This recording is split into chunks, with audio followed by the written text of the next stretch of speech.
أما بعد فأعوذ بالله من الشيطان الرجيم. بسم الله الرحمن الرحيم. يا أيها الذين آمنوا كتب عليكم الصيام كما كتب على الذين من قبلكم لعلكم تتقون أياما معدودات فمن كان منكم مريضا أو على سفر فعدة من أيام أخر وعلى الذين يطيقونه فدية طعام مسكين. وقال رسول الله صلى الله عليه وسلم قد أظلكم شهر عظيم مبارك شهر فيه ليلة خير من 1000 شهر شهر جعل الله صيامه فريضة وقيام ليله تطوعا من تقرب فيه بخصلة كان كمن أدى فريضة فيما سواه ومن أدى فريضة كان كمن أدى 70 فريضة فيما سواه وهو شهر الصبر والصبر ثوابه الجنة أو كما قال رسول الله صلى الله عليه وسلم. صدق الله مولانا العظيم وصدق رسوله النبي الأمي الكريم ونحن على ذلك لمن الشاهدين والشاكرين والحمد لله رب العالمين. گرامی قدر سامعین محترم بزرگ اور دوستو، گزشتہ کئی جمعوں سے سورہ حجرات کا درس چل رہا تھا. اس سے متعلق معاشرے میں جو اصلاح کی چیزیں ہیں ان کا بیان ہو رہا تھا، اور ابھی وہ موضوع مکمل نہیں ہوا. اس میں بہت سی چیزیں فی الحال باقی ہیں. چونکہ رمضان شریف کی آمد ہے تو آنے والے موضوع کی حیثیت سے اس پر کچھ باتیں عرض کیے دیتے ہیں. اس رمضان کی فراغت کے بعد اللہ نے چاہا تو سورہ حجرات کا بقیہ موضوع مکمل کریں گے. اللہ ہم سب کو عمل کی توفیق عطا فرما لے.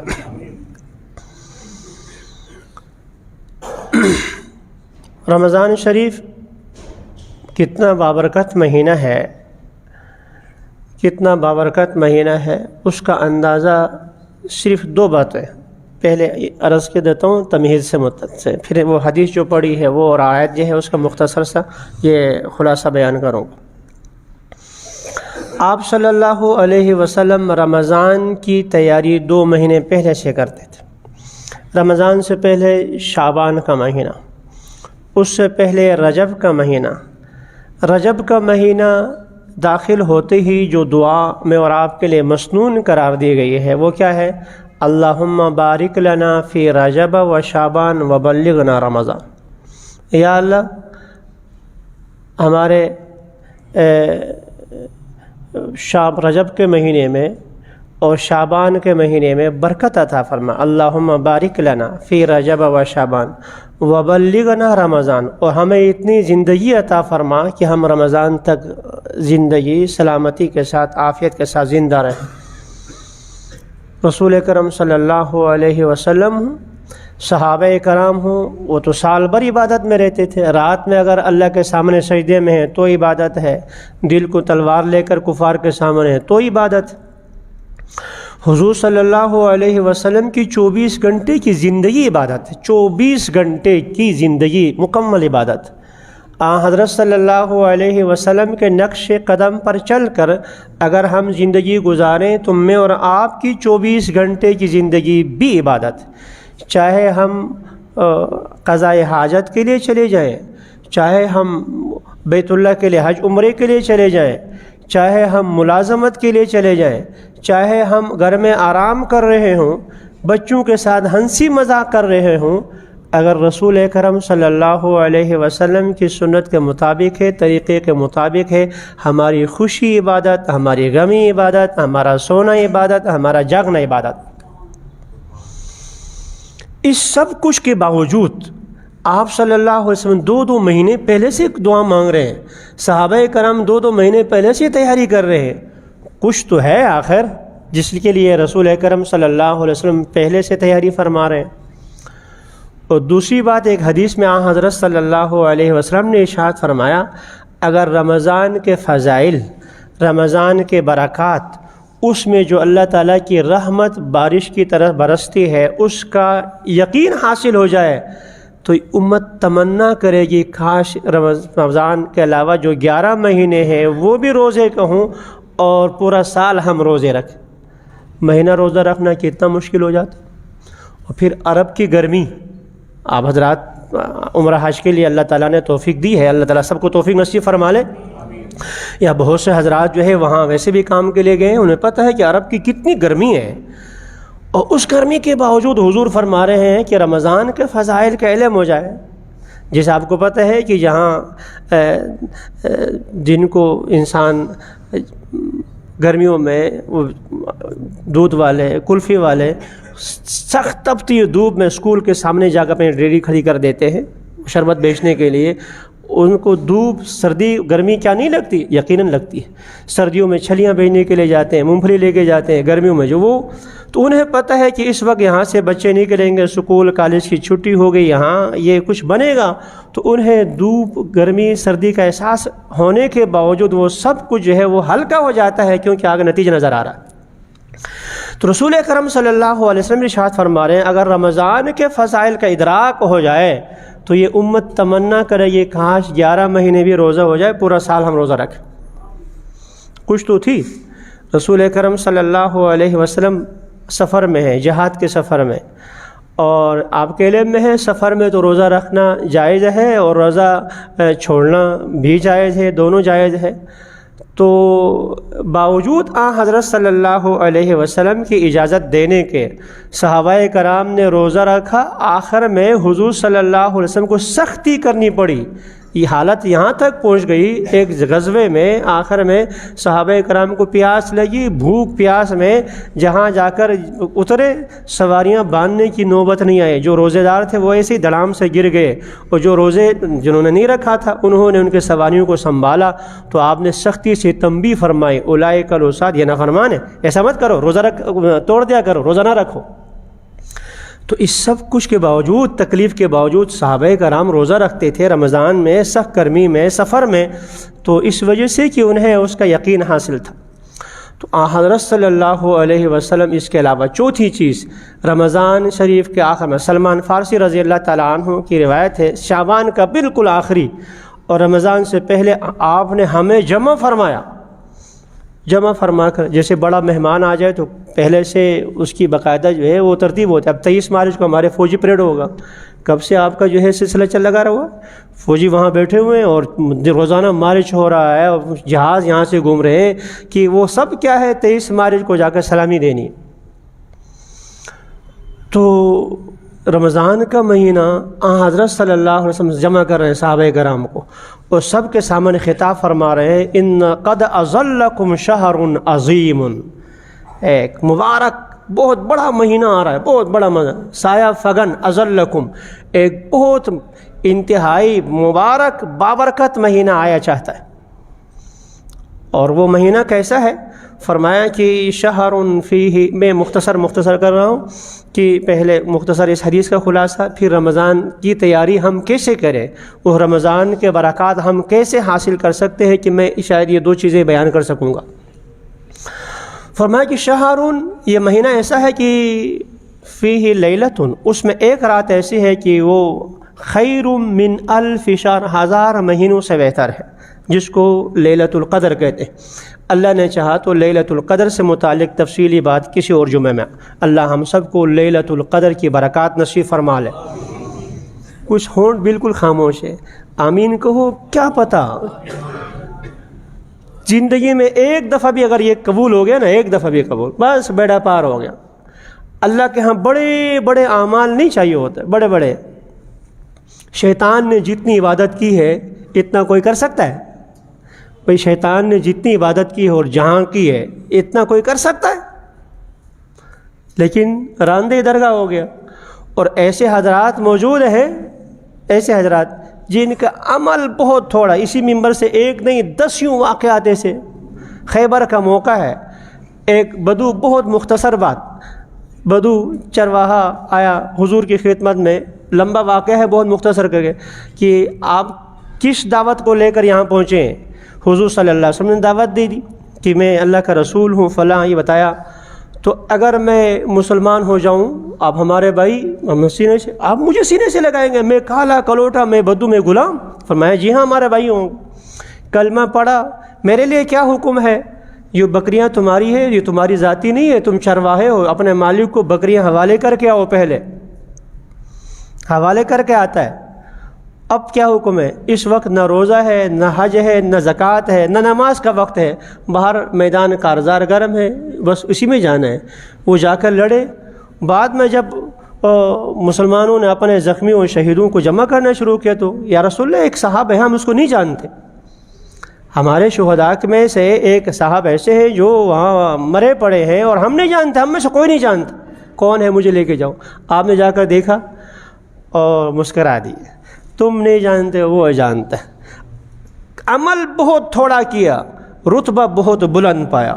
کوئی عمل نہیں کیا، نماز نہیں، روزہ نہیں، حج نہیں، زکوٰۃ نہیں، ابھی ادھر مسلمان ہو گئے، جا کر لڑے ہیں اور خون گرا ہے اور اوپر جنت میں پہنچ گئے۔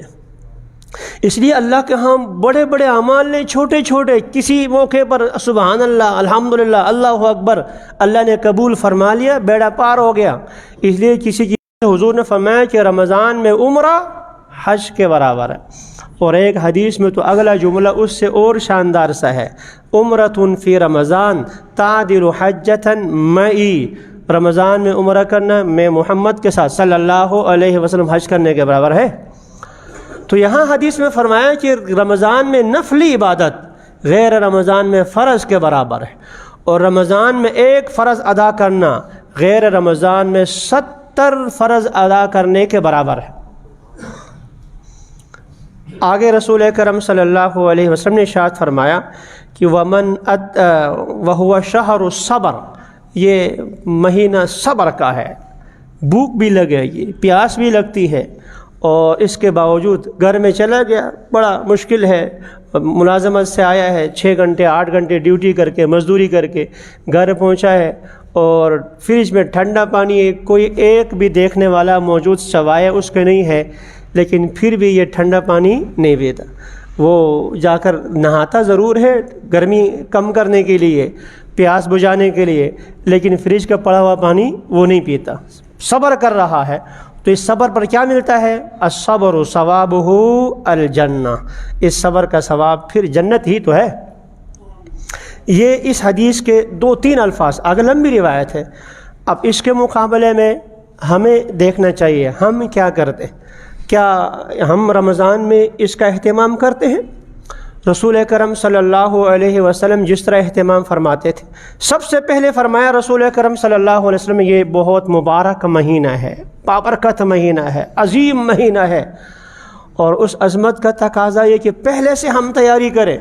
پہلے سے تیاری کریں گے تو فوج اگر پہلے سے تیار ہو تو عین موقع پر لڑائی میں آگے جا کر وہ لڑ سکے گی۔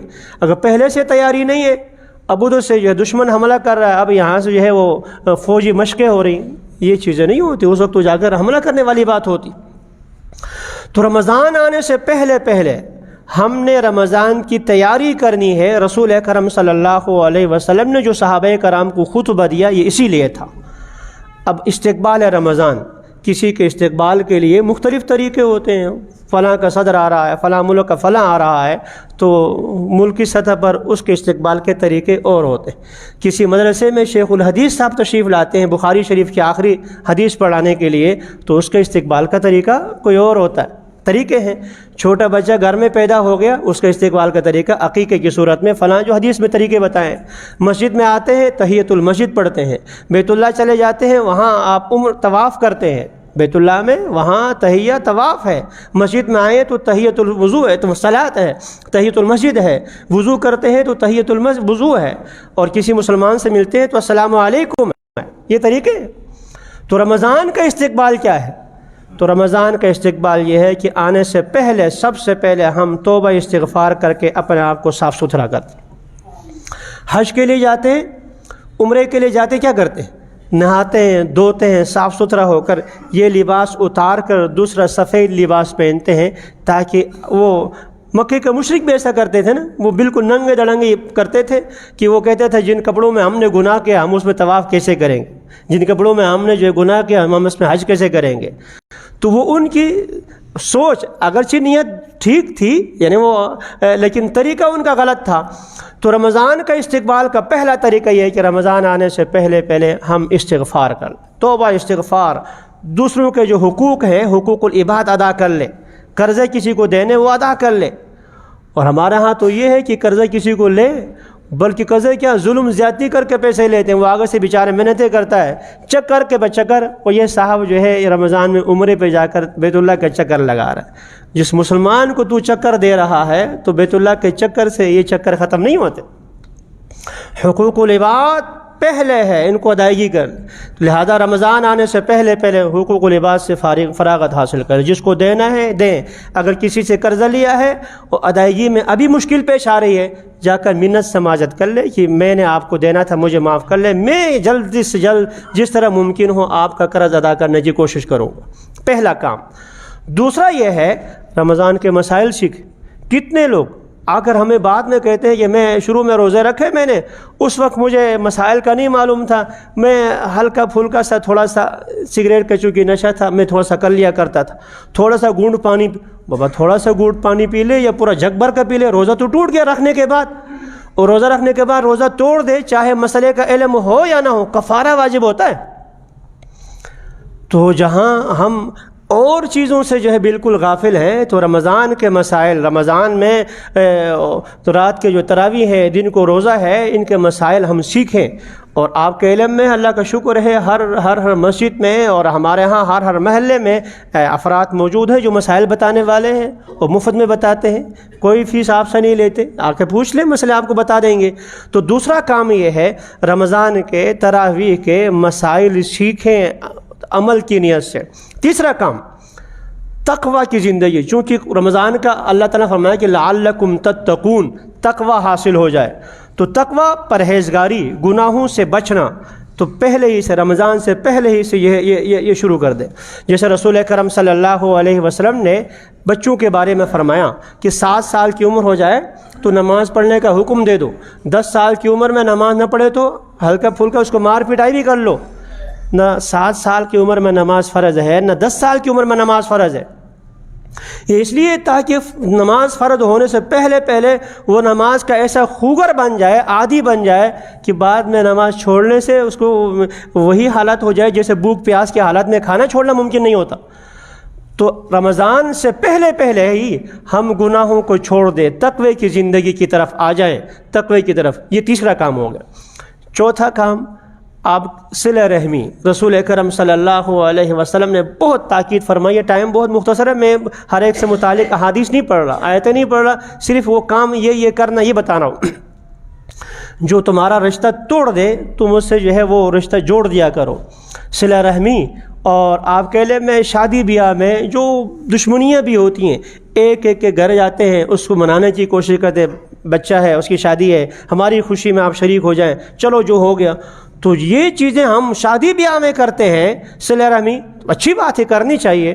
تو رمضان آپ کے علم میں ہے، خدا نہ خواستہ رسول اکرم صلی اللہ علیہ وسلم کہ 3 دن کسی سے ناراض ہو جائے، 3 دن ناراض ہو کر بات چیت چھوڑ دے، اس کا کوئی نہ نماز فرض، نہ روزہ، نہ حج، نہ نفل، نہ فرض، سر سے ایک بالش اوپر نہیں جاتا، ان قبول نہیں ہوتا، نہ نماز قبول، نہ روزہ قبول۔ اس لیے اگر خدا نہ خواستہ آپس میں کہیں قطع کرنا تعلقی ہے تو صلہ رحمی سے تبدیل کر لیں، صلح صفائی کر لیں۔ 5واں عمل دل کی صفائی، جیسے ہم وضو کرتے ہیں، غسل کرتے ہیں، ظاہری وضو کا فرائض ہے، وضو کا آپ کہیں گے 4 فرض ہیں، غسل کے 3 فرض ہیں، تو دل کے بھی فرض ہیں، حسد، بغض، کینہ، تکبر، ان چیزوں سے دل کو پاک صاف کر دینا یہ بھی فرائض میں سے ہے۔ تو دل کو ان گندگیوں سے پاک کر دیں، اور اس کے لیے ضروری یہ ہے کہ اللہ والے جو نیک صالح لوگ ہوتے ہیں ان کی مجلسوں میں ہم شرکت کر لیں۔ اور 6واں عمل یہ ہے دعاؤں کا معمول بنائیں، رمضان سے پہلے دعاؤں کا معمول۔ رمضان میں تو رسول اکرم صلی اللہ علیہ وسلم نے فرمایا افطار کے موقع پر دعا رد نہیں ہوتی، لیکن چونکہ دعاؤں کا معمول نہیں، ہم بزرگوں کا حال سنتے ہیں تو لکھا ہے، مولانا الیاس رحمۃ اللہ تعالی تبلیغی جماعت والے، وہ جنگل میں جا کر 4 گھنٹے 6 گھنٹے مستقل کہتے دعا مانگتے تھے. ہم سے تو ربنا آتنا فی الدنیا کے بعد زیادہ سے زیادہ اپنے کاروبار کے 2-4 لفظ 2 منٹ کے بعد ہمارے الفاظ بھی ختم ہو جاتے. اور اگر موبائل پر کسی سے بات کرنی ہو دوست احباب سے، وہ پھر تو لگے رہتے ہیں، وہ پیکیج ختم ہو جاتے. اور جب اپنے رب سے بات کرنے کی بات آتی ہے تو 2 باتوں کے بعد تیسری بات ہی کوئی نہیں آتی. اپنے ایک چیز ذکر کرو اللہ سے، اللہ تعالیٰ سے، یا اللہ آپ نے یہ نعمت دی، یا اللہ یہ نعمت دی، یا اللہ آپ یہ نعمت دی ہے. چھوٹی چھوٹی باتوں کا ذکر کر کے یا اللہ اس کا شکر، آپ نے مجھے انسان بنایا یا اللہ تیرا شکر، آپ نے مجھے مسلمان پیدا کیا یا اللہ تیرا شکر، آپ نے مجھے محمد مصطفیٰ صلی اللہ علیہ وسلم کی امتی بنایا یا اللہ تیرا شکر، مجھے آپ نے مسلمان گھرانے میں پیدا کیا اللہ تیرا شکر، مسلمان ملک میں پیدا کیا اللہ تیرا شکر، یا اللہ آپ نے مجھے یہ نعمتیں لئن شکرتم لازیدنکم. تو یہ باتیں چھوٹی چھوٹی باتیں. آگے پھر اپنی ضروریات، یا اللہ میں نے عرض کیا اسی مجلس میں، اللہ تعالیٰ سے دنیا مانگنا بھی عبادت ہے. اپنے لیے اچھی نوکری مانگو، اپنے اچھے اولاد کے لیے اچھے جو روزگار مانگو، اللہ سے باتیں کرو. تو اگلا 6 کام یہ ہے کہ دعاؤں کے بعد دعا مخ العبادہ، دعا تو عبادت کا مغز ہے، عبادت کا مغز. اس لیے دعاؤں کا معمول ابھی سے ہو. پھر رمضان میں خصوصیت کے ساتھ افطار کے موقع پر، پھر خصوصیت کے ساتھ تہجد کے موقع پر. سحری کے لیے ویسے بھی اٹھتے ہیں اور 2-4 رکعتیں پڑھ کر اللہ سے مانگے، اپنے لیے مانگے، اپنے آل اولاد کے لیے مانگے، امت مسلمہ کے مظلوم بھائی ہمارے ان کے لیے مانگے. تو 6 کام یہ ہے کہ آپ دعاؤں کا معمول ابھی سے شروع کر لیں. 7واں کام صدقہ خیرات. رسول اکرم صلی اللہ علیہ وسلم جیسا سخی نہ پہلے آیا اور نہ آئندہ آ سکتا ہے، تصور ممکن نہیں ہے. تصور آپ کے بارے میں حدیث میں آیا کہ آپ رمضان میں اور زیادہ سخی ہوتے تھے. اور کتنا ہوتا تھا مجھے نہیں معلوم. بھئی دریا میں پانی ہے، اب کہیں دریا میں اور پانی کدھر، بس وہ سمجھ میں نہیں آتا. رسول اکرم صلی اللہ علیہ وسلم نے عام حالات میں بھی، عام دنوں میں بھی کبھی کسی ساحل کو یوں نہیں چھوڑا. تو پھر رمضان میں آپ سخاوت میں اضافہ کرتے تھے. وہ اضافہ میں اور آپ کی سمجھ سے باہر کیسا ہوتا تھا. تو اس لیے صدقے کا معمول بنایا. روزانہ رمضان میں چلو 10 روپے سے ہی، 10 روپے زیادہ نہیں دے سکتے، جس کو حسب توفیق 5 روپے 10 50 جتنا دے سکتے ہیں، روزانہ کا معمول بنائیں صدقہ خیرات کا. اور 8ویں چیز یہ ہے کہ تلاوت قرآن روزانہ کا معمول بنائیں. ابھی سے شروع کر لیں ہم لوگ. امام احمد بن حنبل رحمۃ اللہ تعالی 4تھے امام ہیں، 4 اماموں میں سے. 100 دفعہ اللہ کی زیارت کی ہے خواب میں. 100 دفعہ اللہ سے کی زیارت ہو گئی. یا اللہ آپ کا قرب حاصل کرنا چاہتا ہوں. آپ کا قرب کس سے حاصل ہوتا ہے؟ اللہ نے فرمایا کہ تلاوت قرآن سے، قرآن کی تلاوت سے. امام صاحب نے پوچھ لیا بفہم او بلا فہم، قرآن سمجھ کر پڑھنے سے قرب حاصل ہوتا ہے یا بغیر سمجھے بھی؟ قرآن کا ترجمہ ہمارے اکثر بھائیوں کو نہیں آتا. اللہ کی طرف سے جواب آ گیا بفہم او بلا فہم، چاہے سمجھ کر پڑھ لے چاہے بغیر سمجھے میرا قرب حاصل ہوتا. قرآن لفظوں میں پڑھ لے، الفاظ کا ثواب الگ ہے، اس کے معنی کو سمجھیں گے ثواب الگ ہے، اس معنی میں غور و فکر کر لے، تدبر کر لے ثواب الگ ہے، اس پر عمل کر لے ثواب الگ. بغیر سوچے سمجھے الحمدللہ رب العالمین یوں پڑھتے چلے جاتے ہیں، سوئی ایک حرف پر 10 نیکیاں ملتی ہیں. تو اگلا کام یہ ہے 8واں کام تلاوت قرآن کا معمول بنائیں. کم از کم ہفتے میں 1 دفعہ قرآن تو ہم ختم کر لیں رمضان میں. اتنا معمول، ہفتے میں 1 دفعہ قرآن ختم کرنا کیا مشکل ہے. 2 گھنٹے 3 گھنٹے آپ قرآن میں لگا لیں. اور 9ویں چیز یہ کہ شب بیداری ابھی سے شروع کر لیں. اور سحری کے لیے تو ویسے بھی اٹھنا ہے، اس سے کچھ پہلے اٹھ کر یا کچھ جو ہے بعد میں آخر میں چند رکعتیں پڑھ لیں. رسول اکرم صلی اللہ علیہ وسلم نے فرمایا اشراف امتی حملۃ القرآن و اصحاب اللیل، میری امت کے اشراف اوپر والے لوگ، جس کو آج کی زبان میں VIP لوگ کہتے ہیں، 2 ہیں. ایک ہے حملۃ القرآن، یہ قرآن کے حاملین، حافظ قرآن، مفسر قرآن، محدث فقی، یہ قرآن کا علم رکھنے والے. اور دوسرا فرمایا کہ اصحاب اللیل، رات کو اٹھ کر اللہ سے کی عبادت کرنے والا، یہ میری امت کے VIP لوگ ہیں. اور 10ویں چیز یہ ہے اپنی اوقات کی حفاظت کر لیں. ابھی سے ٹائم ٹیبل بنائیں. وہ طالب علم کامیاب ہو ہی نہیں سکتا جو امتحان سے پہلے امتحان کے لیے ٹائم ٹیبل نہ بنائے، میں نے اتنا فلاں کتاب کے لیے، اپنے فلاں کتاب کے لیے. یہی حال ابھی سے آپ بنا دیں. رمضان میں نے یوں کہ فلاں نماز یوں پڑھنی ہے، تلاوت اتنی کرنی ہے، درود شریف اتنا، استغفار اتنا، بقیہ میں نے ضرورت کے تحت یہ کام کرنے ہیں. اور سب سے اہم چیز یہ ہے اس مصیبت کا انکار کر دیں جس کو میڈیا کہتے ہیں. وقت ضائع کرنے کے لیے چاہے وہ دینی پروگرام ہی کیوں نہ ہو، سب کچھ چھوڑ چھاڑ کے ختم کر دیں. افطار کے موقع پہ ٹی وی لگی ہوئی ہے اور اس میں جو ہے دینی پروگرام کے نام سے جو ہے اس میں مرد صاحب بھی ہو، اور وہ دوسرے کو مرد کی مونس مردہ کہہ دوں میں، خواتین کو نہیں کہہ سکتا، عورت تو نہیں کہہ سکتا، وہ عورت تو ہوتی ہی نہیں ہے. مرد کے مذکر کا مونس آخر میں تا لگاتے ہیں نا، تو مرد اور وہ مردہ صاحبہ، مرد صاحب اور مردہ صاحبہ ہوتی ہیں، نعوذ باللہ. تو اب یہ روزہ خراب، دن بھر کا روزہ جو ہے اپنی آنکھوں کی بدنگاہی سے وہ خراب کر دیتے. چاہے عالم ہی کیوں نہ ہو، بہترین قسم کا مدرس ہی کیوں نہ ہو، اس موقع پر چاہے حرم کا امام صاحب ہے، اس کا خطبہ سننے کی بجائے آپ اپنے ہاتھ میں تسبیح لے کر استغفر اللہ، اس کا ثواب بہت زیادہ. وہ بیان سننا ہے، دن کو سن لے، کسی اور وقت سن لے. افطار کے موقع پر، سحری کے موقع پر نہ مفتی تقی عثمانی صاحب کا بیان سنے، نہ مولانا طارق جمیل صاحب کا بیان سنے، نہ مولانا فضل الرحمان صاحب کا سنے، نہ حرم شریف کے امام صاحب کا سنے، کسی کا نہ سنے. اس موقع پر تم ہو اور تمہارا رب ہو، اللہ اللہ ہو، استغفر اللہ ہو، درود شریف ہونا چاہیے. چاہے افطار ہے، چاہے وہ سحری ہے، اس موقع پر تم اور تمہارا رب. باقی جو بھی ہے علماء کرام بہت اچھے ہیں، سب ہمارے سروں کے تاج ہیں، لیکن اس موقع پر نہیں، ایسا نہیں ہونا چاہیے. تو اپنا یہ سوشل میڈیا، یہ مصیبتیں، یہ موبائل، ان کو کم کر دیں، اور اپنے اور لوازمات اور جو دین دنیا کے کام ہے دنیاوی طور پر، جس کو عام طور پر دنیاوی کہا جاتا ہے، حقیقت میں وہ بھی دنیاوی نہیں ہے اگر دین کے تابع ہوں تو، ان کو بھی جتنا کم کر سکتے ہیں کم کر دیں. شاپنگ وغیرہ جو کچھ کرنی ہے رمضان سے پہلے کر لیں. کاروبار اس کے لیے، عید کے لیے کپڑے لانے پہلے لائیں، اور خرچے مرچے پہلے لائیں، تاکہ رمضان میں آپ کا باہر جانا کم ہو. جو ملازم توقع ہے، آپ کو پتہ ہے کہ تسبیح چھٹی مل جاتی ہے، چھٹی والا کام کر لیں. ویسے بھی اگر بیٹھے ہیں تو درود شریف پڑھنے کے لیے، استغفار پڑھنے کے لیے، لا الہ الا اللہ پڑھنے کے لیے کوئی وضو کی ضرورت نہیں ہے. کام کاج کے ساتھ یہ کرتے رہتے ہیں. رسول اکرم صلی اللہ علیہ وسلم کی ایک حدیث پڑھ کے ختم کرتا ہوں. آپ نے فرمایا کہ رمضان میں 4 چیزیں کثرت سے کرو. ایک، لا الہ الا اللہ، یہ پڑھتے جائیں، لا الہ، یہ مستقل جو ہے پڑھیں. ایک. دوسرا فرمایا کہ استغفار کثرت سے کر لو. اور تیسرا فرمایا کہ جنت کی طلب، جنت کو مجھ سے مانگو. اور چوتھی چیز جہنم سے پناہ مانگو. اللہ ہم سب کو جہنم سے محفوظ فرما لے، جنت کا اللہ تعالی ہمیں حقدار بنا دے. کثرت سے استغفار پڑھنے کی توفیق نصیب فرمائے. لا الہ الا اللہ محمد رسول اللہ کے مطابق زندگی گزارنے کے اللہ توفیق عطا فرما لے. وآخر دعوانا الحمد للہ رب العالمین.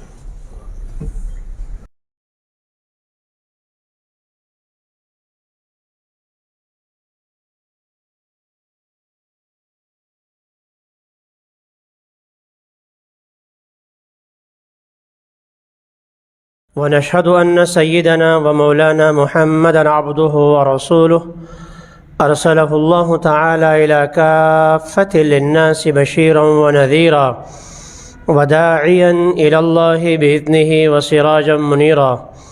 صلى الله تعالى عليه وعلى آله وأصحابه وبارك وسلم تسليما كثيرا كثيرا. اما بعد فاعوذ باللہ من الشیطان الرجیم. بسم اللہ الرحمن الرحیم. یا ایہا الذین آمنوا کتب علیکم الصیام کما کتب علی الذین من قبلکم لعلکم تتقون. ایاما معدودات فمن كان منكم مريضا أو على سفر فعدة من أيام أخر وعلى الذين يطيقونه فدية طعام مسكين.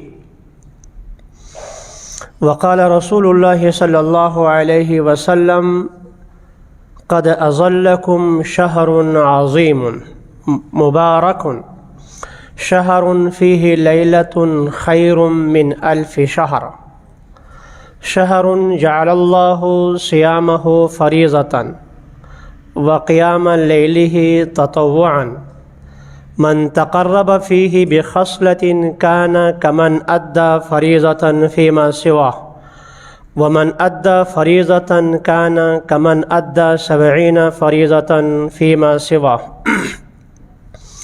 وهو شهر الصبر والصبر ثوابه الجنة أو كما قال رسول الله صلى الله عليه وسلم. صدق الله مولانا العظيم وصدق رسوله النبي الأمي الكريم ونحن على ذلك لمن الشاهدين والشاكرين والحمد لله رب العالمين. گرامی قدر سامعین محترم بزرگ اور دوستو، گزشتہ کئی جمعوں سے سورہ حجرات کا درس چل رہا تھا. اس سے متعلق معاشرے میں جو اصلاح کی چیزیں ہیں ان کا بیان ہو رہا تھا، اور ابھی وہ موضوع مکمل نہیں ہوا. اس میں بہت سی چیزیں فی الحال باقی ہیں. چونکہ رمضان شریف کی آمد ہے تو آنے والے موضوع کی حیثیت سے اس پر کچھ باتیں عرض کیے دیتے ہیں. اس رمضان کی فراغت کے بعد اللہ نے چاہا تو سورہ حجرات کا بقیہ موضوع مکمل کریں گے. اللہ ہم سب کو عمل کی توفیق عطا فرما لے.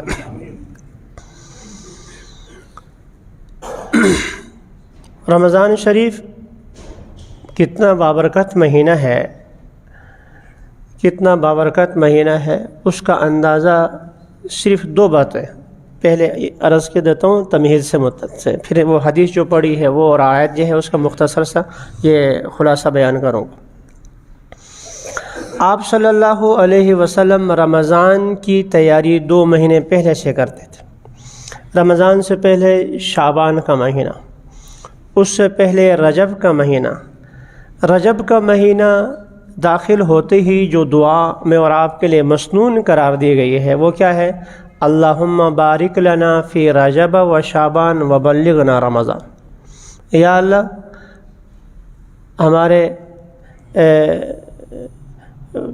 رجب کے مہینے میں اور شعبان کے مہینے میں برکت عطا فرما. اللہم بارک لنا فی رجب و شعبان وبلغنا رمضان، اور ہمیں اتنی زندگی عطا فرما کہ ہم رمضان تک زندگی سلامتی کے ساتھ عافیت کے ساتھ زندہ رہیں. رسول کرم صلی اللہ علیہ وسلم صحابہ کرام ہوں وہ تو سال بھر عبادت میں رہتے تھے. رات میں اگر اللہ کے سامنے سجدے میں ہیں تو عبادت ہے، دل کو تلوار لے کر کفار کے سامنے ہے تو عبادت. حضور صلی اللہ علیہ وسلم کی 24 گھنٹے کی زندگی عبادت ہے، 24 گھنٹے کی زندگی مکمل عبادت. حضرت صلی اللہ علیہ وسلم کے نقش قدم پر چل کر اگر ہم زندگی گزاریں تو میں اور آپ کی 24 گھنٹے کی زندگی بھی عبادت. چاہے ہم قضاء حاجت کے لیے چلے جائیں، چاہے ہم بیت اللہ کے لیے حج عمرے کے لیے چلے جائیں، چاہے ہم ملازمت کے لیے چلے جائیں، چاہے ہم گھر میں آرام کر رہے ہوں، بچوں کے ساتھ ہنسی مذاق کر رہے ہوں، اگر رسول اکرم صلی اللہ علیہ وسلم کی سنت کے مطابق ہے، طریقے کے مطابق ہے، ہماری خوشی عبادت، ہماری غمی عبادت، ہمارا سونا عبادت، ہمارا جاگنا عبادت. اس سب کچھ کے باوجود آپ صلی اللہ علیہ وسلم 2 مہینے پہلے سے دعا مانگ رہے ہیں. صحابہ کرام 2 مہینے پہلے سے تیاری کر رہے ہیں. کچھ تو ہے آخر جس کے لیے رسول اکرم صلی اللہ علیہ وسلم پہلے سے تیاری فرما رہے ہیں. اور دوسری بات، ایک حدیث میں حضرت صلی اللہ علیہ وسلم نے ارشاد فرمایا اگر رمضان کے فضائل، رمضان کے برکات، اس میں جو اللہ تعالیٰ کی رحمت بارش کی طرح برستی ہے اس کا یقین حاصل ہو جائے تو امت تمنا کرے گی کاش رمضان کے علاوہ جو 11 مہینے ہیں وہ بھی روزے کا ہوں اور پورا سال ہم روزے رکھیں. مہینہ روزہ رکھنا کتنا مشکل ہو جاتا. اور پھر عرب کی گرمی، آپ حضرات عمرہ حج کے لیے اللہ تعالیٰ نے توفیق دی ہے، اللہ تعالیٰ سب کو توفیق نصیب فرما لے. یا بہت سے حضرات جو ہے وہاں ویسے بھی کام کے لیے گئے ہیں، انہیں پتہ ہے کہ عرب کی کتنی گرمی ہے، اور اس گرمی کے باوجود حضور فرما رہے ہیں کہ رمضان کے فضائل کا علم ہو جائے. جیسے آپ کو پتہ ہے کہ جہاں جن کو انسان گرمیوں میں دودھ والے، کلفی والے سخت تپتی دھوپ میں اسکول کے سامنے جا کر اپنی ریڑھی کھڑی کر دیتے ہیں شربت بیچنے کے لیے، ان کو دھوپ سردی گرمی کیا نہیں لگتی؟ یقیناً لگتی ہے۔ سردیوں میں چھلیاں بھیجنے کے لیے جاتے ہیں، مونگ پھلی لے کے جاتے ہیں، گرمیوں میں جو وہ تو انہیں پتہ ہے کہ اس وقت یہاں سے بچے نکلیں گے، اسکول کالج کی چھٹی ہو گئی، یہاں یہ کچھ بنے گا، تو انہیں دھوپ گرمی سردی کا احساس ہونے کے باوجود وہ سب کچھ جو ہے وہ ہلکا ہو جاتا ہے، کیونکہ آگے نتیجہ نظر آ رہا ہے۔ تو رسول اکرم صلی اللہ علیہ وسلم ارشاد فرما رہے ہیں اگر رمضان کے فضائل کا ادراک ہو جائے تو یہ امت تمنا کرے یہ کاش 11 مہینے بھی روزہ ہو جائے، پورا سال ہم روزہ رکھیں۔ کچھ تو تھی۔ رسول اکرم صلی اللہ علیہ وسلم سفر میں ہیں، جہاد کے سفر میں، اور آپ کے علم میں ہے سفر میں تو روزہ رکھنا جائز ہے اور روزہ چھوڑنا بھی جائز ہے، دونوں جائز ہے۔ تو باوجود حضرت صلی اللہ علیہ وسلم کی اجازت دینے کے صحابہ کرام نے روزہ رکھا، آخر میں حضور صلی اللہ علیہ وسلم کو سختی کرنی پڑی۔ یہ حالت یہاں تک پہنچ گئی، ایک غزوے میں آخر میں صحابہ کرام کو پیاس لگی، بھوک پیاس میں جہاں جا کر اترے سواریاں باندھنے کی نوبت نہیں آئی، جو روزے دار تھے وہ ایسے ہی دھڑام سے گر گئے، اور جو روزے جنہوں نے نہیں رکھا تھا انہوں نے ان کے سواریوں کو سنبھالا، تو آپ نے سختی سے تنبیہ فرمائی اولئک العصاۃ، یہ نافرمان ہے، ایسا مت کرو، روزہ توڑ دیا کرو، روزہ نہ رکھو۔ تو اس سب کچھ کے باوجود، تکلیف کے باوجود صحابہ کرام روزہ رکھتے تھے رمضان میں، سخت گرمی میں، سفر میں، تو اس وجہ سے کہ انہیں اس کا یقین حاصل تھا۔ تو حضرت صلی اللہ علیہ وسلم اس کے علاوہ چوتھی چیز رمضان شریف کے آخر میں، سلمان فارسی رضی اللہ تعالیٰ عنہ کی روایت ہے، شعبان کا بالکل آخری اور رمضان سے پہلے آپ نے ہمیں جمع فرما کر، جیسے بڑا مہمان آ جائے تو پہلے سے اس کی باقاعدہ جو ہے وہ ترتیب ہوتی ہے۔ اب 23 مارچ کو ہمارے فوجی پریڈ ہوگا، کب سے آپ کا جو ہے سلسلہ چل لگا رہا، فوجی وہاں بیٹھے ہوئے ہیں اور روزانہ مارچ ہو رہا ہے، اور جہاز یہاں سے گھوم رہے ہیں کہ وہ سب کیا ہے 23 مارچ کو جا کر سلامی دینی۔ تو رمضان کا مہینہ حضرت صلی اللہ علیہ وسلم جمع کر رہے ہیں صحابہ کرام کو، اور سب کے سامنے خطاب فرما رہے ہیں ان قد اظلکم شہر عظیم، ایک مبارک بہت بڑا مہینہ آ رہا ہے، بہت بڑا سایہ فگن اظلکم، ایک بہت انتہائی مبارک بابرکت مہینہ آیا چاہتا ہے۔ اور وہ مہینہ کیسا ہے؟ فرمایا کہ شہر فیہ، میں مختصر کر رہا ہوں کہ پہلے مختصر اس حدیث کا خلاصہ، پھر رمضان کی تیاری ہم کیسے کریں، وہ رمضان کے برکات ہم کیسے حاصل کر سکتے ہیں، کہ میں شاید یہ 2 چیزیں بیان کر سکوں گا۔ فرمایا کہ شہر، یہ مہینہ ایسا ہے کہ فیہ لیلۃ، اس میں ایک رات ایسی ہے کہ وہ خیر من الف شہر، 1000 مہینوں سے بہتر ہے، جس کو لیلۃ القدر کہتے ہیں۔ اللہ نے چاہا تو لیلۃ القدر سے متعلق تفصیلی بات کسی اور جمعے میں، اللہ ہم سب کو لیلۃ القدر کی برکات نصیب فرما لے۔ کچھ ہونٹ بالکل خاموش ہے، آمین کہو، کیا پتہ زندگی میں ایک دفعہ بھی اگر یہ قبول ہو گیا نا، ایک دفعہ بھی قبول، بس بیڑا پار ہو گیا۔ اللہ کے ہاں بڑے بڑے اعمال نہیں چاہیے ہوتے، بڑے بڑے، شیطان نے جتنی عبادت کی ہے اتنا کوئی کر سکتا ہے؟ بھئی شیطان نے جتنی عبادت کی ہے اور جہاں کی ہے اتنا کوئی کر سکتا ہے؟ لیکن راندے درگاہ ہو گیا۔ اور ایسے حضرات موجود ہیں، ایسے حضرات جن کا عمل بہت تھوڑا، اسی منبر سے ایک نہیں 10 واقعات ایسے۔ خیبر کا موقع ہے، ایک بدو، بہت مختصر بات، بدو چرواہا آیا حضور کی خدمت میں، لمبا واقعہ ہے بہت مختصر کر کے، کہ آپ کس دعوت کو لے کر یہاں پہنچے ہیں؟ حضور صلی اللہ علیہ وسلم نے دعوت دے دی کہ میں اللہ کا رسول ہوں، فلاں، یہ بتایا۔ تو اگر میں مسلمان ہو جاؤں، آپ ہمارے بھائی، ہم سینے سے، آپ مجھے سینے سے لگائیں گے، میں کالا کلوٹا، میں بدو، میں غلام؟ فرمایا جی ہاں ہمارے بھائی ہوں۔ کلمہ پڑھا، میرے لیے کیا حکم ہے؟ یہ بکریاں تمہاری ہے، یہ تمہاری ذاتی نہیں ہے، تم چرواہے ہو، اپنے مالک کو بکریاں حوالے کر کے آؤ، پہلے حوالے کر کے آتا ہے۔ اب کیا حکم ہے؟ اس وقت نہ روزہ ہے، نہ حج ہے، نہ زکوٰۃ ہے، نہ نماز کا وقت ہے، باہر میدان کارزار گرم ہے، بس اسی میں جانا ہے۔ وہ جا کر لڑے۔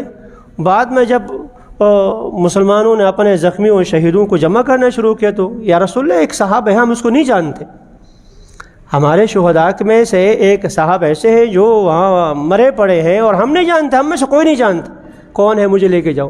آپ نے جا کر دیکھا اور مسکرا دی۔ تم نہیں جانتے وہ جانتا ہے۔ عمل بہت تھوڑا کیا، رتبہ بہت بلند پایا۔ کوئی عمل نہیں کیا، نماز نہیں، روزہ نہیں، حج نہیں، زکوٰۃ نہیں، ابھی ادھر مسلمان ہو گئے، جا کر لڑے ہیں اور خون گرا ہے اور اوپر جنت میں پہنچ گئے۔ اس لیے اللہ کے ہاں بڑے بڑے اعمال نے چھوٹے چھوٹے کسی موقع پر سبحان اللہ، الحمدللہ، اللہ اکبر، اللہ نے قبول فرما لیا، بیڑا پار ہو گیا۔ اس لیے کسی کی دعا لینے میں، دعا دینے میں جو کنجوسی نہیں کرنی چاہیے۔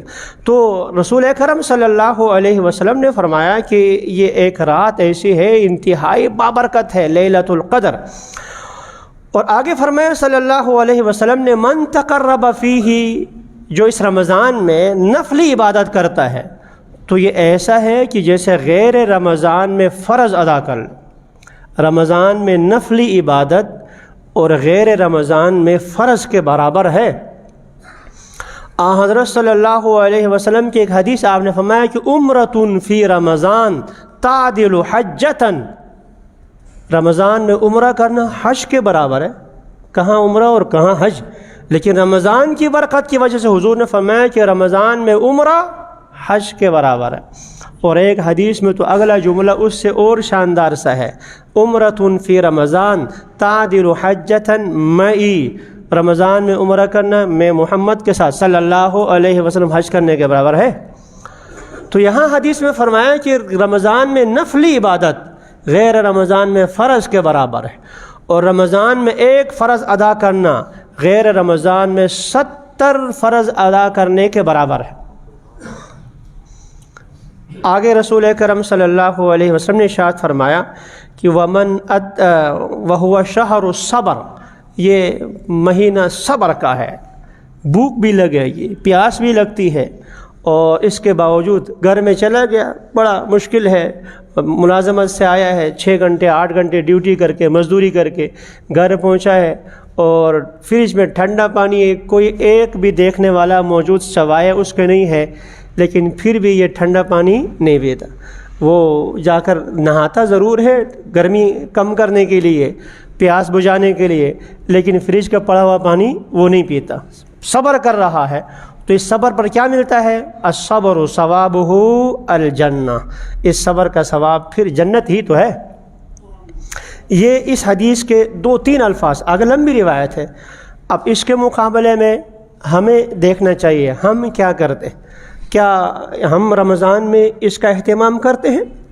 رسول اکرم صلی اللہ علیہ وسلم جس طرح اہتمام فرماتے تھے، سب سے پہلے فرمایا رسول اکرم صلی اللہ علیہ وسلم، یہ بہت مبارک مہینہ ہے، بابرکت مہینہ ہے، عظیم مہینہ ہے، اور اس عظمت کا تقاضا یہ کہ پہلے سے ہم تیاری کریں۔ پہلے سے تیاری کریں گے تو فوج اگر پہلے سے تیار ہو تو عین موقع پر لڑائی میں آگے جا کر وہ لڑ سکے گی۔ اگر پہلے سے تیاری نہیں ہے، اب ادھر سے جو ہے دشمن حملہ کر رہا ہے، اب یہاں سے جو ہے وہ فوجی مشقیں ہو رہی، یہ چیزیں نہیں ہوتی، اس وقت تو جا کر حملہ کرنے والی بات ہوتی۔ تو رمضان آنے سے پہلے ہم نے رمضان کی تیاری کرنی ہے۔ رسول اکرم صلی اللہ علیہ وسلم نے جو صحابہ کرام کو خطبہ دیا یہ اسی لیے تھا۔ اب استقبال رمضان، کسی کے استقبال کے لیے مختلف طریقے ہوتے ہیں، فلاں کا صدر آ رہا ہے، فلاں ملک کا فلاں آ رہا ہے، تو ملک کی سطح پر اس کے استقبال کے طریقے اور ہوتے ہیں۔ کسی مدرسے میں شیخ الحدیث صاحب تشریف لاتے ہیں بخاری شریف کی آخری حدیث پڑھانے کے لیے، تو اس کے استقبال کا طریقہ کوئی اور ہوتا ہے، طریقے ہیں۔ چھوٹا بچہ گھر میں پیدا ہو گیا، اس کا استقبال کا طریقہ عقیقے کی صورت میں فلاں جو حدیث میں طریقے بتائیں۔ مسجد میں آتے ہیں تحیۃ المسجد پڑھتے ہیں، بیت اللہ چلے جاتے ہیں وہاں آپ طواف کرتے ہیں، بیت اللہ میں وہاں تحیہ طواف ہے، مسجد میں آئے تو تحیۃ الوضو ہے، تو صلاۃ ہے، تحیۃ المسجد ہے، وضو کرتے ہیں تو تحیۃ الوضو ہے، اور کسی مسلمان سے ملتے ہیں تو السلام علیکم ہے، یہ طریقے ہیں۔ تو رمضان کا استقبال کیا ہے؟ تو رمضان کا استقبال یہ ہے کہ آنے سے پہلے سب سے پہلے ہم توبہ استغفار کر کے اپنے آپ کو صاف ستھرا کرتے ہیں۔ حج کے لیے جاتے ہیں، عمرے کے لیے جاتے ہیں، کیا کرتے ہیں؟ نہاتے ہیں، دھوتے ہیں، صاف ستھرا ہو کر یہ لباس اتار کر دوسرا سفید لباس پہنتے ہیں، تاکہ وہ مکے کے مشرک بھی ایسا کرتے تھے نا، وہ بالکل ننگے دڑنگے کرتے تھے کہ وہ کہتے تھے جن کپڑوں میں ہم نے گناہ کیا ہم اس میں طواف کیسے کریں گے، جن کپڑوں میں ہم نے جو گناہ کیا ہم اس میں حج کیسے کریں گے۔ تو وہ ان کی سوچ اگرچہ نیت ٹھیک تھی یعنی وہ لیکن طریقہ ان کا غلط تھا. تو رمضان کا استقبال کا پہلا طریقہ یہ ہے کہ رمضان آنے سے پہلے ہم استغفار کر لیں, توبہ استغفار. دوسروں کے جو حقوق ہیں حقوق العباد ادا کر لیں, قرضے کسی کو دینے وہ ادا کر لیں. اور ہمارے ہاں تو یہ ہے کہ قرضہ کسی کو لے, بلکہ قرضے کیا ظلم زیادتی کر کے پیسے لیتے ہیں. وہ آگے سے بیچارے محنتیں کرتا ہے, چکر کے بچکر. اور یہ صاحب جو ہے رمضان میں عمرے پہ جا کر بیت اللہ کا چکر لگا رہا ہے. جس مسلمان کو تو چکر دے رہا ہے تو بیت اللہ کے چکر سے یہ چکر ختم نہیں ہوتے. حقوق العباد پہلے ہے, ان کو ادائیگی کر. لہذا رمضان آنے سے پہلے حقوق العباد سے فراغت حاصل کر. جس کو دینا ہے دیں. اگر کسی سے قرضہ لیا ہے اور ادائیگی میں ابھی مشکل پیش آ رہی ہے, جا کر منت سماجت کر لے کہ میں نے آپ کو دینا تھا, مجھے معاف کر لے, میں جلد سے جلد جس طرح ممکن ہو آپ کا قرض ادا کرنے کی کوشش کروں گا. پہلا کام. دوسرا یہ ہے رمضان کے مسائل سیکھ. کتنے لوگ آ کر ہمیں بعد میں کہتے ہیں کہ میں شروع میں روزے رکھے, میں نے اس وقت مجھے مسائل کا نہیں معلوم تھا, میں ہلکا پھلکا سا تھوڑا سا سگریٹ کا چونکہ نشہ تھا میں تھوڑا سا کر لیا کرتا تھا, تھوڑا سا گھونٹ پانی. بابا تھوڑا سا گھونٹ پانی پی لے یا پورا جگ بھر کا پی لے, روزہ تو ٹوٹ گیا رکھنے کے بعد. اور روزہ رکھنے کے بعد روزہ توڑ دے, چاہے مسئلے کا علم ہو یا نہ ہو, کفارہ واجب ہوتا ہے. تو جہاں ہم اور چیزوں سے جو ہے بالکل غافل ہیں, تو رمضان کے مسائل, رمضان میں تو رات کے جو تراویح ہے, دن کو روزہ ہے, ان کے مسائل ہم سیکھیں.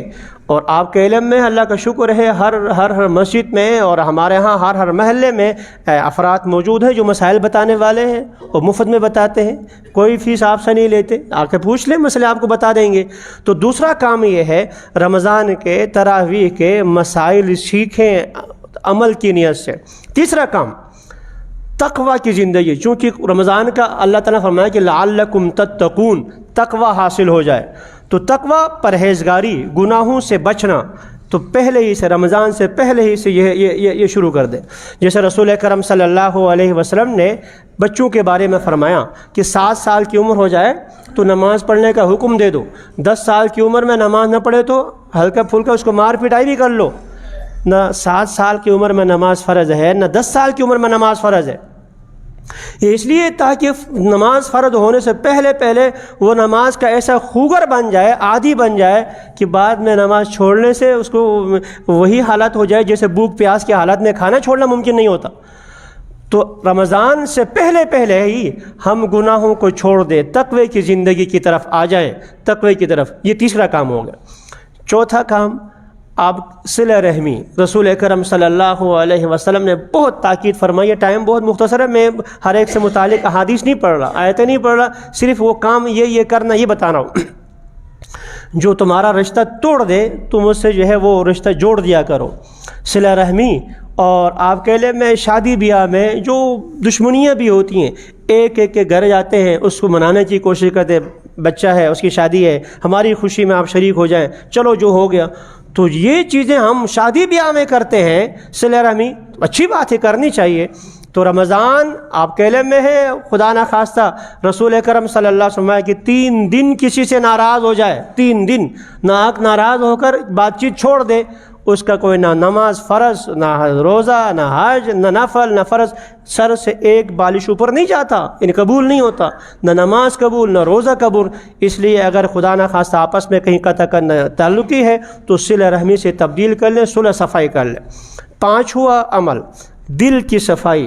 جیسے ہم وضو کرتے ہیں, غسل کرتے ہیں, ظاہری وضو کا فرائض ہے, وضو کے آپ کہیں گے 4 فرض ہیں, غسل کے 3 فرض ہیں, تو دل کے بھی فرض ہیں. حسد, بغض, کینہ, تکبر, ان چیزوں سے دل کو پاک صاف کر دینا یہ بھی فرائض میں سے ہے.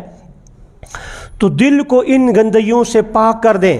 اور اس کے لیے ضروری یہ ہے کہ اللہ والے جو نیک صالح لوگ ہوتے ہیں ان کی مجلسوں میں ہم شرکت کر لیں.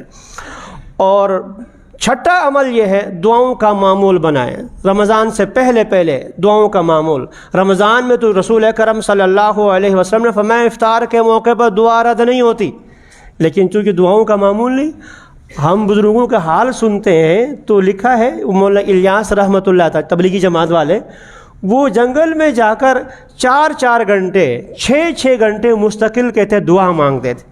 ہم سے تو ربنا آتنا فی الدنیا کے بعد زیادہ سے زیادہ اپنے کاروبار کے 2-4 لفظ 2 منٹ کے بعد ہمارے الفاظ بھی ختم ہو جاتے.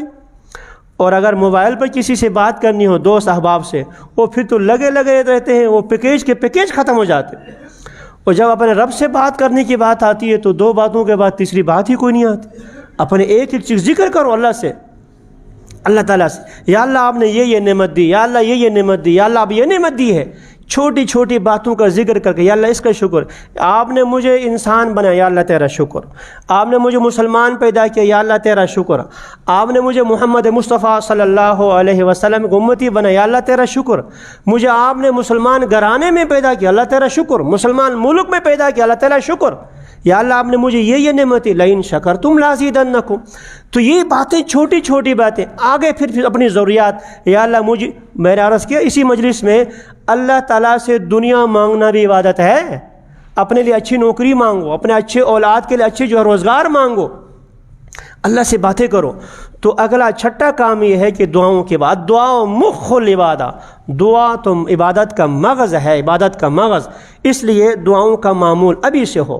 پھر رمضان میں خصوصیت کے ساتھ افطار کے موقع پر، پھر خصوصیت کے ساتھ تہجد کے موقع پر، سحری کے لیے ویسے بھی اٹھتے ہیں اور 2-4 رکعتیں پڑھ کر اللہ سے مانگے، اپنے لیے مانگے، اپنے آل اولاد کے لیے مانگے، امت مسلمہ کے مظلوم بھائی ہمارے ان کے لیے مانگے۔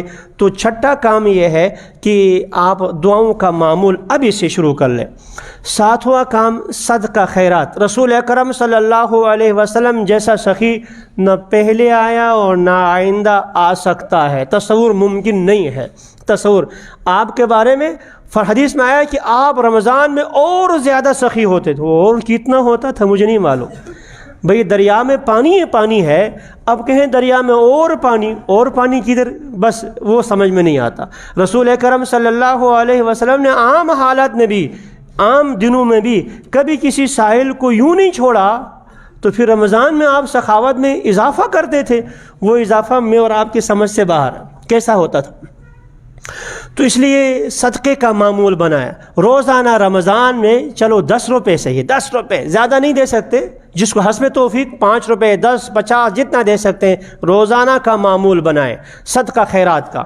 اور 8ویں چیز یہ ہے کہ تلاوت قرآن روزانہ کا معمول بنائیں، ابھی سے شروع کر لیں ہم لوگ۔ امام احمد بن حنبل رحمۃ اللہ تعالی چوتھے امام ہیں، 4 اماموں میں سے، 100 دفعہ اللہ کی زیارت کی ہے خواب میں، 100 دفعہ اللہ سے کی زیارت ہو گئی، یا اللہ آپ کا قرب حاصل کرنا چاہتا ہوں۔ آپ کا قرب کس سے حاصل ہوتا ہے؟ اللہ نے فرمایا کہ تلاوت قرآن سے، قرآن کی تلاوت سے۔ امام صاحب نے پوچھ لیا بفہم او بلا فہم، قرآن سمجھ کر پڑھنے سے قرب حاصل ہوتا ہے یا بغیر سمجھے بھی؟ قرآن کا ترجمہ ہمارے اکثر بھائیوں کو نہیں آتا۔ اللہ کی طرف سے جواب آ گیا بفہم او بلا فہم، چاہے سمجھ کر پڑھ لے چاہے بغیر سمجھے میرا قرب حاصل ہوتا۔ قرآن لفظوں میں پڑھ لے، الفاظ کا ثواب الگ ہے، اس کے معنی کو سمجھیں گے ثواب الگ ہے، اس معنی میں غور و فکر کر لے، تدبر کر لے، ثواب الگ ہے، اس پر عمل کر لے، ثواب الگ۔ بغیر سوچے سمجھے الحمدللہ رب العالمین یوں پڑھتے چلے جاتے ہیں، سوئی ایک حرف پر 10 نیکیاں ملتی ہیں۔ تو اگلا کام یہ ہے، 8واں کام تلاوت قرآن کا معمول بنائیں۔ کم از کم ہفتے میں 1 دفعہ قرآن تو ہم ختم کر لیں رمضان میں، اتنا معمول۔ ہفتے میں 1 دفعہ قرآن ختم کرنا کیا مشکل ہے؟ 2 گھنٹے 3 گھنٹے آپ قرآن میں لگا لیں۔ اور 9ویں چیز یہ کہ شب بیداری ابھی سے شروع کر لیں، اور سحری کے لیے تو ویسے بھی اٹھنا ہے، اس سے کچھ پہلے اٹھ کر یا کچھ جو ہے بعد میں آخر میں چند رکعتیں پڑھ لیں۔ رسول اکرم صلی اللہ علیہ وسلم نے فرمایا اشراف امتی حملۃ القرآن و اصحاب اللیل، میری امت کے اشراف، اوپر والے لوگ، جس کو آج کی زبان میں VIP لوگ کہتے ہیں، 2 ہیں۔ ایک ہے حملۃ القرآن، یہ قرآن کا حاملین، حافظ قرآن، مفسر قرآن، محدث، فقیہ، یہ قرآن کا علم رکھنے والے۔ اور دوسرا فرمایا کہ اصحاب اللیل، رات کو اٹھ کر اللہ کی عبادت کرنے والا، یہ میری امت کے VIP لوگ ہیں۔ اور 10ویں چیز یہ ہے اپنی اوقات کی حفاظت کر لیں، ابھی سے ٹائم ٹیبل بنائیں۔ وہ طالب علم کامیاب ہو ہی نہیں سکتا جو امتحان سے پہلے امتحان کے لیے ٹائم ٹیبل نہ بنائے، میں نے اتنا فلاں کتاب کے لیے، اپنے فلاں کتاب کے لیے. یہی حال ابھی سے آپ بنا دیں. رمضان میں میں نے یوں کہ فلاں نماز یوں پڑھنی ہے، تلاوت اتنی کرنی ہے، درود شریف اتنا، استغفار اتنا، بقیہ میں نے ضرورت کے تحت یہ کام کرنے ہیں. اور سب سے اہم چیز یہ ہے، اس مصیبت کا انکار کر دیں جس کو میڈیا کہتے ہیں. وقت ضائع کرنے کے لیے چاہے وہ دینی پروگرام ہی کیوں نہ ہو، سب کچھ چھوڑ چھاڑ کے ختم کر دیں. افطار کے موقع پہ ٹی وی لگی ہوئی ہے، اس میں جو ہے دینی پروگرام کے نام سے جو ہے اس میں مرد صاحب بھی ہے، اور وہ دوسرے کو مرد کی مونس مردہ کہہ دوں میں، خواتین کو نہیں کہہ سکتا، عورت تو نہیں کہہ سکتا، وہ عورت تو ہوتی ہی نہیں ہے. مرد کے مذکر کا مونس آخر میں تا لگاتے ہیں نا، تو مرد اور وہ مردہ صاحبہ، مرد صاحب اور مردہ صاحبہ ہوتی ہیں، نعوذ باللہ. تو اب یہ روزہ خراب، دن بھر کا روزہ جو ہے اپنی آنکھوں کی بدنگاہی سے وہ خراب کر دے. چاہے عالم ہی کیوں نہ ہو، بہترین قسم کا مدرس ہی کیوں نہ ہو، اس موقع پر چاہے حرم کا امام صاحب ہے، اس کا خطبہ سننے کی بجائے آپ اپنے ہاتھ میں تسبیح لے کر استغفر اللہ، اس کا ثواب بہت زیادہ. وہ بیان سننا ہے، دن کو سن لے، کسی اور وقت سن لے. افطار کے موقع پر، سحری کے موقع پر نہ مفتی تقی عثمانی صاحب کا بیان سنیں، نہ مولانا طارق جمیل صاحب کا بیان سنیں، نہ مولانا فضل الرحمان صاحب کا سنیں، نہ حرم شریف کے امام صاحب کا سنیں، کسی کا نہ سنیں. اس موقع پر تم ہو اور تمہارا رب ہو، اللہ اللہ ہو، استغفر اللہ ہو، درود شریف ہونا چاہیے. چاہے افطار ہے، چاہے وہ سحری ہے، اس موقع پر تم اور تمہارا رب. باقی جو بھی ہے علماء کرام بہت اچھے ہیں، سب ہمارے سروں کے تاج ہیں، لیکن اس موقع پر نہیں، ایسا نہیں ہونا چاہیے. تو اپنا یہ سوشل میڈیا، یہ مصیبتیں، یہ موبائل، ان کو کم کر دیں، اور اپنے اور لوازمات اور جو دین دنیا کے کام ہے دنیاوی طور پر، جس کو عام طور پر دنیاوی کہا جاتا ہے، حقیقت میں وہ بھی دنیاوی نہیں ہے اگر دین کے تابع ہوں تو، ان کو بھی جتنا کم کر سکتے ہیں کم کر دیں. شاپنگ وغیرہ جو کچھ کرنی ہے رمضان سے پہلے لائیں، پہلے کر لیں. کاروبار اس کے کپڑے لانے پہلے لائیں، اور خرچے مرچے پہلے لائیں، تاکہ رمضان میں آپ کا باہر جانا کم ہو. جو ملازم طبقہ ہے، آپ کو پتہ ہے کہ تسبیح چھٹی مل جاتی ہے، چھٹی والا کام کر لیں. ویسے بھی اگر بیٹھے ہیں تو درود شریف پڑھنے کے لیے، استغفار پڑھنے کے لیے، لا الہ الا اللہ پڑھنے کے لیے کوئی وضو کی ضرورت نہیں ہے. کام کاج کے ساتھ یہ کرتے رہتے ہیں. رسول اکرم صلی اللہ علیہ وسلم کی ایک حدیث پڑھ کے ختم کرتا ہوں. آپ نے فرمایا کہ رمضان میں 4 چیزیں کثرت سے کرو. ایک، لا الہ الا اللہ، یہ پڑھتے جائیں، لا الہ، یہ مستقل جو ہے پڑھیں. ایک. دوسرا فرمایا کہ استغفار کثرت سے کر لو. اور تیسرا فرمایا کہ جنت کی طلب، جنت کو مجھ سے مانگو. اور چوتھی چیز جہنم سے پناہ مانگو. اللہ ہم سب کو جہنم سے محفوظ فرما لے، جنت کا اللہ تعالی ہمیں حقدار بنا دے. کثرت سے استغفار پڑھنے کی توفیق نصیب فرمائے. لا الہ الا اللہ محمد رسول اللہ کے مطابق زندگی گزارنے کے اللہ توفیق عطا فرما لے. وآخر دعوانا الحمد للہ رب العالمین.